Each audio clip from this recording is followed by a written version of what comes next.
The Taliban's efforts to raise money by making Afghan farmers harvest poppies for the drugs market is being disrupted thanks to a new project.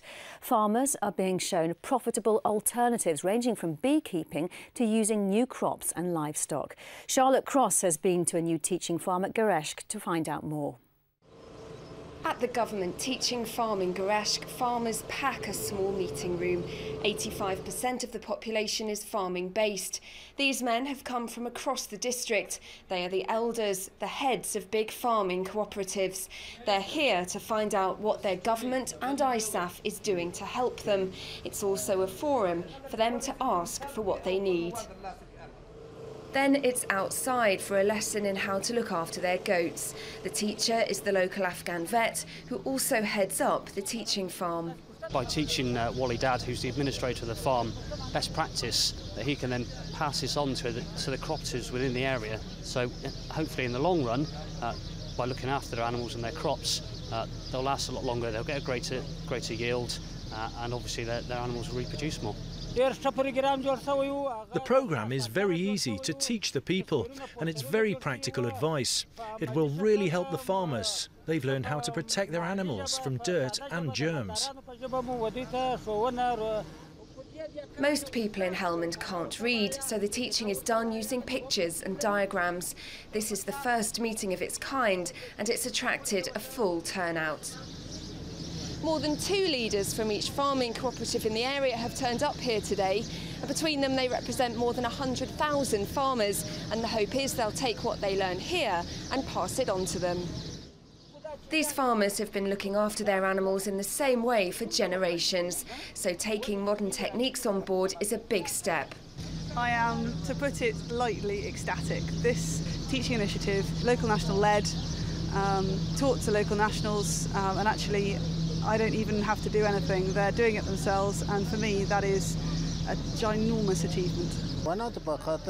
We already have a lot of experience looking after our animals.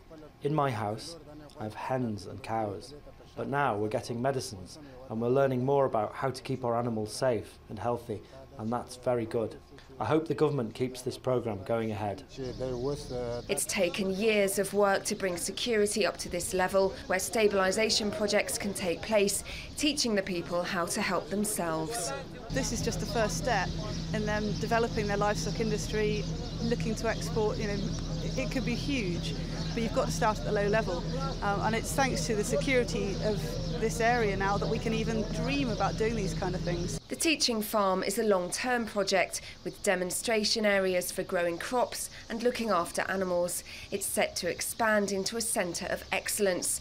And this is the latest addition, beehives. These are the first colonies of bees vital for pollination of crops.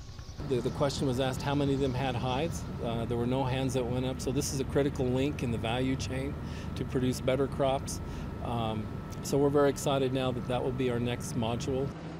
Another long-term project sits on the edge of Highway 1, the major road linking Gereshk with the rest of Afghanistan and beyond. These bombed-out ruins of an old cotton factory are being renovated into a cold storage facility. It will allow farmers to store perishable fruits and vegetables, selling them out of season at a higher price. We have a lot of fruits, but when we take to the markets and the time, so they cannot take from us with good prices. So when we take them to the cold storage, so at the time, at the season, there will be a lot of money for us. It's hoped these big plans for agriculture will have an impact on the poppy harvest. What will be the tipping point for change is that we have crops that we can go to the farmers and say, we will buy everything that you can produce. That doesn't exist today. So the alternative on what they're doing with poppies, that's where there's a market. That is someone that comes and provides the seeds, provides the implements, comes and picks up the crop. They have nothing as an alternative to that. And so that's really the challenge. Back at the teaching farm, animal first aid kits are handed out before the farmers leave, all saying they'll be back again soon for more lessons. Charlotte Cross, Forces News, Gereshk.